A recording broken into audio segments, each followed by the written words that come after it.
Assalamualaikum warahmatullahi wabarakatuh. Perkenalkan, saya Salsabila Aurani, mahasiswi Pendidikan Kimia FMIPA UNJ tahun 2017. Pada kesempatan kali ini, saya akan memaparkan miskonsepsi mengenai topik stereokimia yang terjadi pada mahasiswa sarjana. Topik yang akan dibahas ada 3, yaitu mengenai kiralitas, aturan Chan-Ingold-Prelog, dan senyawa meso. Langsung saja kita masuk ke topik yang pertama.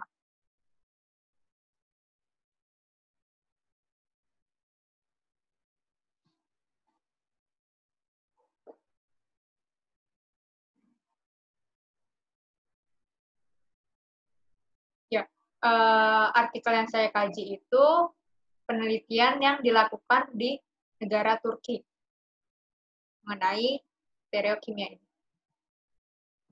Lanjut. Topik yang pertama yaitu miskonsepsi siswa mengenai kiralitas. Siswa mengevaluasi bahwa suatu molekul kiral apabila hanya memiliki atom C kiral. Pada faktanya, suatu molekul kiral dikatakan kiral apabila hasil cerminannya tidak dapat ditumpang-tindihkan dengan molekul aslinya. Untuk memudahkan bagaimana visualisasinya, saya akan menjelaskan melalui video. Di video ini saya menjelaskan menggunakan Molimod.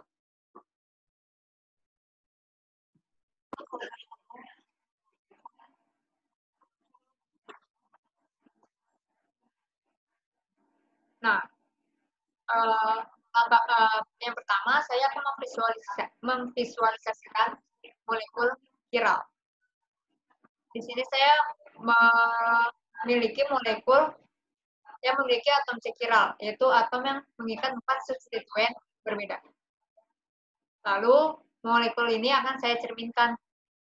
Dan hasil cerminannya akan saya visualisasikan kembali dengan Molimod.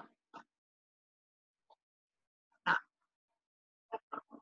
atom yang berwarna putih dan atom yang berwarna hitam meletakkan di depan, atom berwarna hijau di belakang. Lalu, hasil cerminan dan molekul awalnya akan saya tumpang-tindihkan.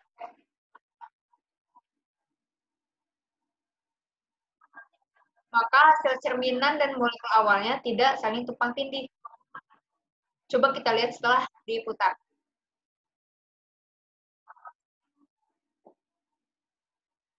Ketika diputar, hasil cerminan dan molekul awal juga tidak saling tumpang tindih.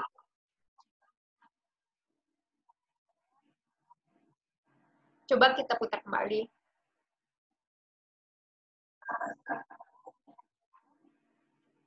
Setelah diputar, hasil cerminan dan molekul awal juga tidak saling tumpang tindih.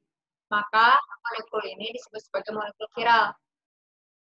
Lalu saya memvisualisasikan sebuah molekul akiral. Namun karena keterbatasan molekul yang saya miliki, anggap saja molekul yang saya visualisasikan sebuah atom C yang memiliki 4 substituen yang berbeda.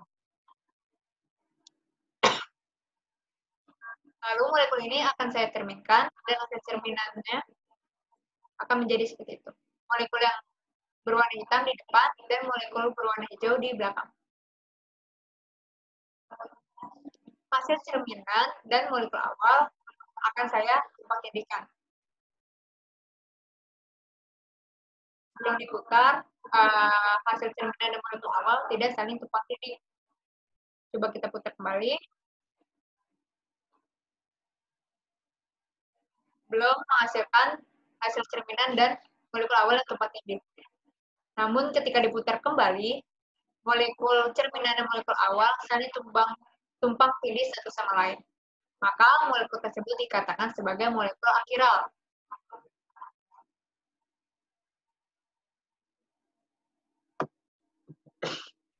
Selanjutnya, topik yang kedua yaitu mengenai aturan Chan-Ingold-Prelog.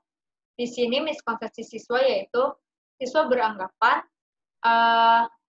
atom yang menjadi prioritas utama yaitu atom yang memiliki keelektronegatifan yang lebih besar. Pada soal ini, atom C kiral mengikat atom O, C, dan H.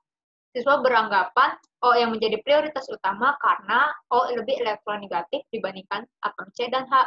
Pada faktanya, aturan Chan-Ingold-Prelog, prioritas atom itu berdasarkan nomor atom. Alasan mengapa siswa berpikiran bahwa elektronegativitas yang menjadi faktor, karena siswa beranggapan bahwa atom yang lebih elektronegatif pasti nomor atomnya lebih besar. Maka siswa memiliki konsep lebih dahulu bahwa elektronegativitas yang mempengaruhi, padahal kenyataannya nomor atom lah yang menjadi faktor kunci di aturan Chan-Ingold-Prelog. Lalu pada topik miskonsepsi yang ketiga, yaitu mengenai senyawa meso. Siswa beranggapan bahwa dua gambar senyawa meso ini merupakan sebuah enantiomer. Pada faktanya, senyawa meso ini bukan enantiomer. Alasan mengapa senyawa meso tidak enantiomer, karena pada senyawa meso, dia terdapat bidang termin internal yang membagi secara simetris molekul itu sama persis. Makanya dia tidak dapat dianggap sebagai molekul kiral, melainkan akiral. Jadi bukan sebuah enantiomer. Jadi, nah, gimana sih cara-cara untuk mereduksi miskonsepsi yang terjadi dalam memahami topik stereokimia bagi mahasiswa sarjana? Langkah yang bisa dilakukan itu menggunakan alat bantu model molekul seperti Molimod untuk memudahkan visualisasi mahasiswa mengenai struktur dari molekul itu sendiri. Dari Molimod itu, kita bisa membayangkan alasan mengapa dia lebih memiliki energi yang tinggi, mengapa dia berenergi rendah. Bisa juga menggunakan aplikasi yang lebih mudah seperti StemSketch, StemDraw, yang terdapat animasi 3 dimensinya, sehingga daya bayang siswa lebih meningkat.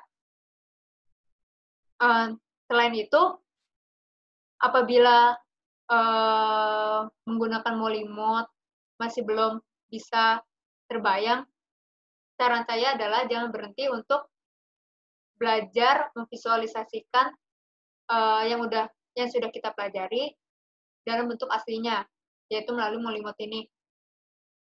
Jangan sesekali atau 2 kali, tetapi terus-terusan, karena lama-kelamaan akan terbangun daya visual yang lebih baik. Selain didukung dengan alat peraga, bisa juga melalui animasi-animasi yang ada di YouTube. Animasi berarti kan dalam bentuk 2 dimensi. Karena animasi tersebut bisa membantu kita meningkatkan daya visual. Mungkin itu presentasi dari saya, kurang lebihnya mohon maaf. Semoga dengan adanya pembahasan kali ini dapat mengurangi miskonsepsi yang terjadi pada topik stereokimia. Terima kasih. Wassalamualaikum warahmatullahi wabarakatuh.